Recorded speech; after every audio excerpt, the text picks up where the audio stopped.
Boa noite, senhores. Para quem não me conhece, meu nome é Max Robert Mello, sou advogado da Ambene e também de outras instituições, principalmente vinculadas ao setor público.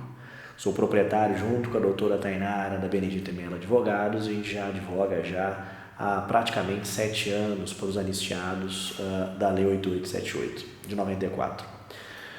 Eu vou tentar hoje, em um breve resumo, passar para vocês necessariamente o que está acontecendo no mundo jurídico e também no mundo administrativo, e principalmente com enfoque para o INSS e as aposentadorias dos anistiados da Lei 8878. Tem surgido muitas dúvidas vinculadas às regras de transição para a nova Previdência, tem surgido dúvidas se você pode aposentar ou não, tem surgido dúvidas vinculadas a fiz o meu requerimento administrativo junto ao INSS, mas eu fui aposentado e não averbado o tempo de serviço. Há dúvidas também vinculadas a enquadramentos, salários e o que fazer quando estiver próximo da aposentadoria efetiva. Vou tentar traçar um breve resumo com relação a essas situações todas e voltamos num novo vídeo com o próximo tópico, mês que vem, para poder esclarecer detalhadamente esse primeiro resumo. Pois bem, senhores, falando um pouco da nova Previdência, o que vai acontecer necessariamente com os anistiados, é muito cedo ainda falar e definir as novas regras da Previdência, até porque ainda não foi aprovado no Senado e ainda precisa de uma sanção presidencial. O que se sabe e o que se tem conhecimento jurídico e obviamente vai acontecer é que haverá, principalmente para vocês anistiados da 8878, uma regra de transição. Não simplesmente acontecerá uma nova legislatura com relação a uma nova legislação vinculada com uma regra específica e vocês terão que migrar automaticamente para essa nova regra. Não. Para aqueles ainda que não se aposentaram ou que não adquiriram tempo de contribuição e o tempo de idade e serviço suficiente para essa nova regra, vão ter que passar por esse período de transição na lei ainda a ser sancionada, para que ele possa complementar e poder futuramente se aposentar. Uma das regras de transição que se fala é necessariamente a regra dos 6 meses. O que é essa regra dos 6 meses?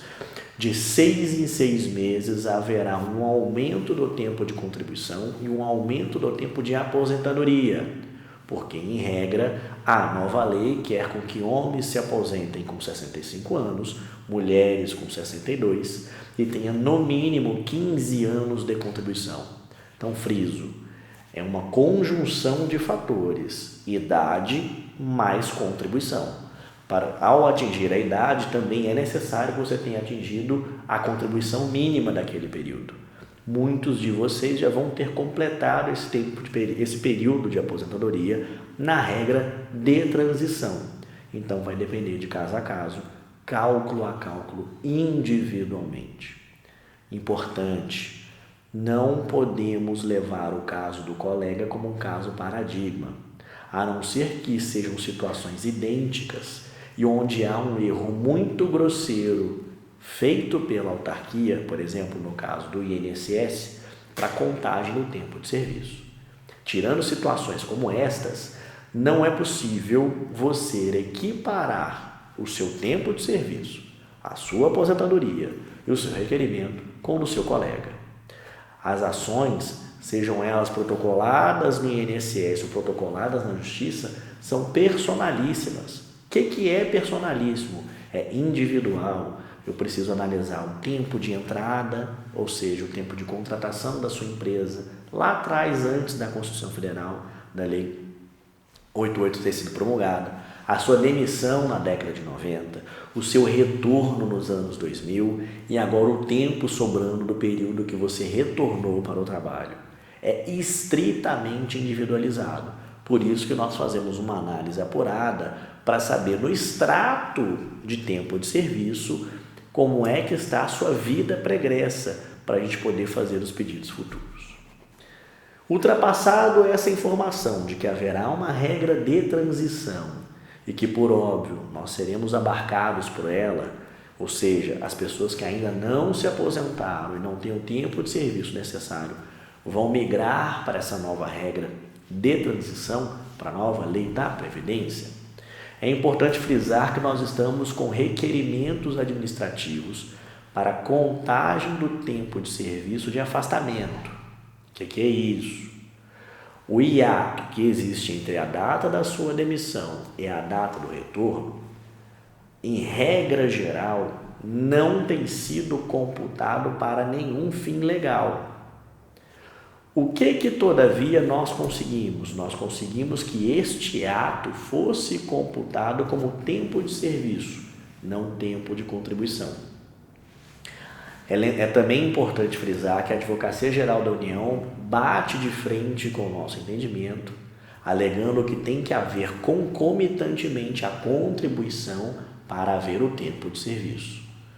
Nós temos a tese, todos vocês já sabem, que é preciso, uma vez tendo sido reconhecido a anistia, reconhecer pelo menos para fins de averbação na certidão o tempo de serviço e a contribuição previdenciária pecuniária que a União cobre dela mesma, porque foi ela que demitiu todos vocês. Essa é a tese. Com base nisso, nós temos recebido muitas pessoas que têm chegado até nós, onde o INSS não tem dado um andamento correto com relação à averbação do tempo de serviço. Inclusive, nós vamos alterar o requerimento para deixar mais claro para que o INSS possa abrir um procedimento administrativo. Então, uma vez protocolado o seu pedido de averbação, ele vai abrir um processo administrativo interno para que ele possa computar na sua certidão de tempo de serviço esse período. Importante, vou frisar, o pedido não é de aposentadoria. O pedido primário e inicial é de averbação de tempo de serviço na minha certidão atual trabalhada do período que faltou. Então, eu quero que você, INSS, reconheça que naquele ato onde eu não trabalhei, mas não por minha culpa exclusiva, conte para fins de aposentadoria. E, em face disso, reduzir o tempo que eu tenho para me aposentar. Este é o pedido que deve ser feito junto ao INSS na via administrativa.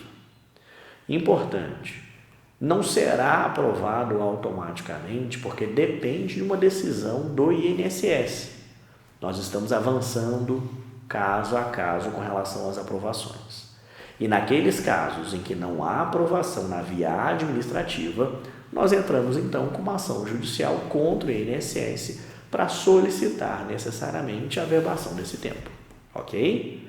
Então vamos deixar claro, indeferiu, fique tranquilo, nós vamos entrar na justiça para que efetivamente tenha o deferimento.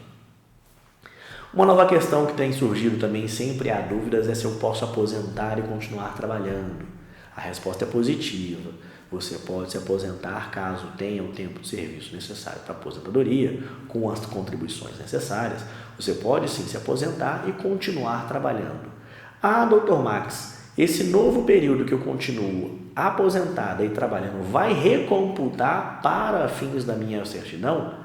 Na via administrativa para o INSS, não, porque, como eu falei já nos vídeos anteriores e ano passado, acabou a desaposentação, porque o Supremo Tribunal Federal entendeu que era inconstitucional. Porém, nós temos uma nova tese que tem vindo por parte do Poder Judiciário, dizendo que já que não há um aproveitamento desse novo período, eu não posso pelo menos ter o desconto da parcela de previdência vinculada ao meu contra-cheque, uma vez que eu não vou ter benefício para um novo benefício da Previdência Social. E automaticamente seria um enriquecimento ilícito por parte da autarquia federal, que no caso é a INSS. Então, neste caso, se aposentou, continuou trabalhando, nós vamos entrar com uma ação judicial para tentar cessar, pelo menos, aquela rúbricazinha ali do desconto de previdência. Uma outra questão que pode e que vem sido muito discutida também são as correções do PIS e do PASEP de alguns, e como é que está a questão do regime jurídico. Nós vamos abordar isso no vídeo anterior, infelizmente nesse vídeo não vai dar tempo, porque nós temos que dar enfoque exatamente nas questões previdenciárias. Mas em resumo, para até passar em detalhes, nós estamos conseguindo avançar cada vez mais e convencer o Supremo Tribunal Federal do regime jurídico. E com a aprovação do regime jurídico a nível do Supremo Tribunal Federal, nós vamos então conseguir com que todas as demais ações que estão ali de baixo, acobertados, tenham uma decisão favorável. Nós estamos ainda discutindo a nível STJ Estamos com algumas ações no Supremo parada, aguardando o julgamento, mas nós já temos conhecimento que vai ter esses julgamentos a partir do segundo semestre deste ano de 2019. Se me perguntarem também como é que estão as questões das ações de retorno, aquela pessoa que tem todos os requerimentos da SEI e aquela pessoa que tem pelo menos algum requerimento da SEI, é possível sim conseguir o retorno à luz da Lei 8878. Agora, novamente, é preciso fazer uma análise apurada e é preciso você, anistiado, ir atrás do seu processo de retorno dentro do Ministério do Planejamento. Tenha cópia desse documento, porque esse documento é essencial para a sua ação de retorno. Sem a prova de que você fez qualquer tipo de documento, a ação é completamente diferente. É uma ação onde nós vamos demonstrar que, ainda que não tenha sido feito um requerimento por você, que tinha obrigação de protocolar um pedido de retorno, houve um erro administrativo e esse erro precisa ser corrigido. Mas é uma ação que demora muito mais do que uma ação onde aquele consegue comprovar que cumpriu com os prazos da SEI, mas a SEI, todavia, demora em fazer o processo de retorno. Ok? Espero ter sanado algumas dúvidas iniciais. Agradeço pela atenção de todos. Estamos atentos às novas regras da Previdência. Ainda está num processo transitório. Então, logo passar no Senado, eu vou voltar esse vídeo, aí nós vamos destrinchar item a item, vamos falar de pensão por morte, vamos falar de período de contribuição, vamos falar dos benefícios do INSS, ou seja, auxílio-doença, aposentadoria por invalidez, vamos destrinchar como é que vão funcionar essas novas regras com base no novo texto de lei, e aí nós vamos discutir caso a caso e item a item. Importante, nós temos vários canais de comunicação. Dentre esses canais de comunicação é e-mail. Então, para conseguir login e senha do sistema, mande e-mail para ambene@beneditoemelo.com.br. Recebeu o login e senha do sistema da Benedito e Melo, você também tem um canal de comunicação da Ambene, que é o Helpdesk.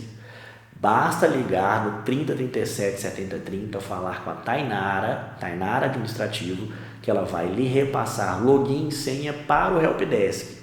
São 2 sistemas eletrônicos onde ficam gravadas as informações de vocês e os nossos operadores repassam para os nossos advogados e os doutores têm capacidade de responder vocês no sistema.